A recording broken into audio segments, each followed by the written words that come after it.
আরোহণ প্রক্রিয়া, যাকে আমরা বলে থাকি অ্যাগ্রেডেশন প্রক্রিয়া, অর্থাৎ অবরোহণ প্রক্রিয়ার পরে পাশাপাশি আরেকটা হচ্ছে তোমার আরোহণ প্রক্রিয়া। আরোহণ প্রক্রিয়া কী হয়, আমাদের অবরোহণ প্রক্রিয়ার ফলে যে সমস্ত ক্ষয়জাত পদার্থগুলো তৈরি হবে, অর্থাৎ বিভিন্ন প্রাকৃতিক শক্তি দ্বারা এই যে পাহাড়টা তো ক্ষয়বে, এই ক্ষয়বে তো সেই ক্ষয়জাত পদার্থগুলো যখন কী হবে বিভিন্ন প্রাকৃতিক শক্তির দ্বারা তারা বাহিত হয়ে যাবে। এবার ধরো এখান থেকে কোনো কারণে বৃষ্টির জল বয়ে যাচ্ছে, তার সাথে ক্ষয়জাত পদার্থগুলো বয়ে যাচ্ছে, তাহলে অবরোহণ প্রক্রিয়ায় সৃষ্ট ক্ষয়জাত পদার্থগুলি বিভিন্ন প্রাকৃতিক শক্তি দ্বারা বাহিত হয়ে গিয়ে যখন কোনো অবনমিত বা কোনো নিচু অংশ জমা হবে, এখানে জমা হবে তাকে, এবং এই ঝুমিটার অর্থাৎ এই যে অবনমিত অংশ তার কিন্তু উচ্চতা বৃদ্ধি করছে, এটাকে আমরা বলে থাকি কি আরোহণ প্রক্রিয়া, অর্থাৎ সঞ্চয় প্রক্রিয়াটাকে আমরা বলছি আরোহণ প্রক্রিয়া।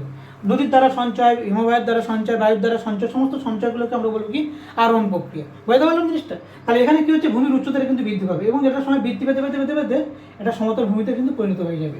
তাহলে এটাকে এই টোটাল যে সঞ্চয় প্রক্রিয়াটাকে আমরা বলছি কি আরোহণ প্রক্রিয়া। কে আসছে না, অবরোহণজাত প্রক্রিয়ার ক্ষয়জাত পদার্থগুলো বয়ে এসে এখানে সঞ্চিত হচ্ছে বা জমা হচ্ছে।